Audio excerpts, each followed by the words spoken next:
Los números primos son los números que tienen solamente dos divisores. ¿Qué quiere decir tener dos divisores? Significa que existen únicamente dos números entre los que yo los puedo dividir y el resultado me da exacto. Por ejemplo,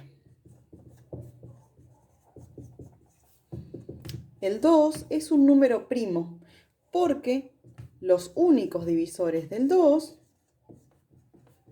son el número 1, porque 2 dividido 1 me da 2, y el número 2, porque 2 dividido 2 me da 1.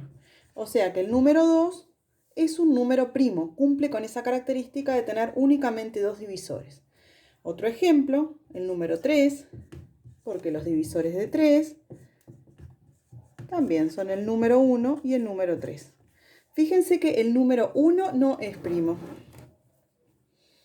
Así que el 1, vamos a escribir por acá, no es primo. Ahora vamos a ver una explicación de Adrián Paenza, que es un matemático, donde nos explica un poquito más sobre los números primos y nos explica cómo obtener los 100 primeros números primos.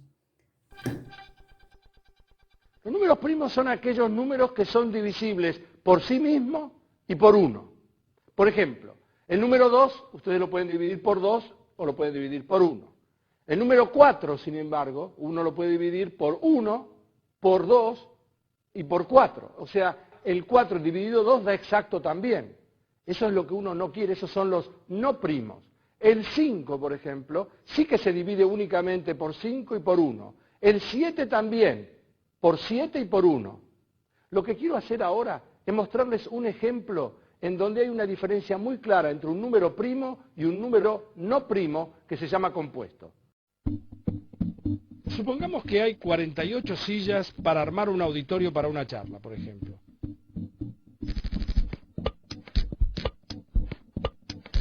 Pueden acomodarse en 6 filas de 8 sillas cada una, 4 filas de 12 sillas, o bien 8 filas de 6 sillas, o bien 3 filas de 16 sillas, etc. Ahora imagínense que se rompe una. Quedan nada más que 47 ahora. ¿Las podemos seguir dividiendo en distintos grupos de filas de manera que quede todo simétrico y bien ordenado? ¿Es posible encontrar un número que nos permita armar filas exactamente iguales? Si queremos armar filas de 2 sillas, nos sobra una. Si queremos armar filas de 3 sillas, nos sobran 2. Si quisiéramos armar filas de 4 sillas, nos van a sobrar 3. No importa cómo queramos acomodarlas, siempre nos van a sobrar sillas. La única forma de acomodar las 47 sillas es armar una única fila de 47, o 47 filas de una sola silla, lo que es poco práctico. Y además necesitaríamos un auditorio muchísimo más grande. ¿Cómo hacer para determinar entonces si un número es primo o no? Hace muchos siglos, alguien conocido con el nombre de Eratóstenes en Alejandría diseñó un método que se hizo muy famoso y es muy sencillo y se llama la criba de Eratóstenes. Aquí está. Escribimos todos los números del 1 al 100. El 1 no se considera primo y por eso lo tachamos. El primer número sin tachar es el 2.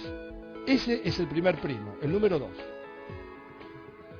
Pero todos los múltiplos de 2 mayores que el 2 no son primos y por eso los tachamos. El siguiente número sin tachar es el 3, que es el segundo número primo. Pero a continuación tachamos todos los múltiplos de 3 que siguen al 3.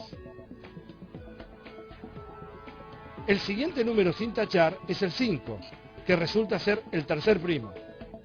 Y a continuación tachamos todos los múltiplos de 5 que siguen. Y así sucesivamente. Los sobrevivientes de este campeonato de tachaduras van a ser los números primos que hay entre el 1 y el 100. Y este procedimiento se puede hacer no solamente para los primeros 100 números, sino para la cantidad de números que uno quiera. Esto permite determinar si un número es primo o no. Puede ser una tarea tediosa, pero en definitiva se trata solamente de saber dividir.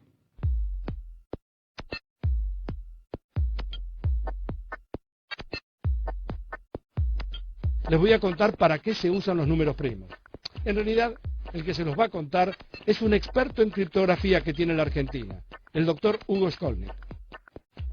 Los números primos se utilizan fundamentalmente para hacer lo que se llama firma digital, que es una técnica que permite que uno pueda hacer, digamos, operaciones en Internet, firmándolas como si estuviera presente con lápiz y papel o tinta, y etcétera, ¿no? Entonces, eso consiste en que cada persona tiene dos claves, una que se publica, por eso se llama clave pública, y otra privada que es secreta. Pero ambas tienen un número n en común. Ese número es el producto de dos números primos. Y son primos tan grandes que es fácil multiplicarlos para conseguir ese número n, pero dado el n, es imposible volver para atrás y conseguir los números primos que lo componen. Ahí radica su seguridad. O sea, cuando uno dice 10, ¿cómo se descompone en factores primos? 2 por 5. Eso es muy simple. Ahora, si el número tiene 300 dígitos, ya la cosa no se puede hacer ni aún con las computadoras más poderosas que existen. Lo interesante es que hace 2300 años se generaron resultados que en ese momento eran ciencia pura, o sea, no tenía ninguna aplicación. Durante más de 2 milenios la humanidad vio cómo se inventaban cosas en la parte quizás más pura de la matemática, que es la teoría de números, sin ninguna aplicación concreta. Y hoy en día esos resultados tal cual están se utilizan para todo el comercio electrónico mundial, que es algo que mueve miles de millones de dólares. Entonces, creo que es una excelente elección sobre el hecho de que hay que apoyar a la ciencia en todas sus dimensiones, porque uno nunca sabe cuándo algo se va a volver aplicable.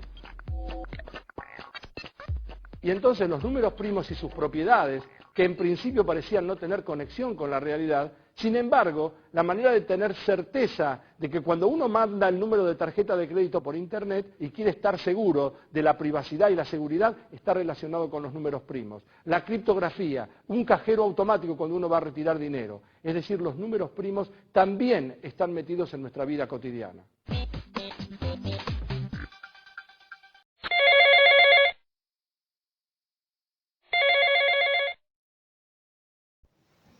¿Qué diferencia hay entre un número primo y un número compuesto?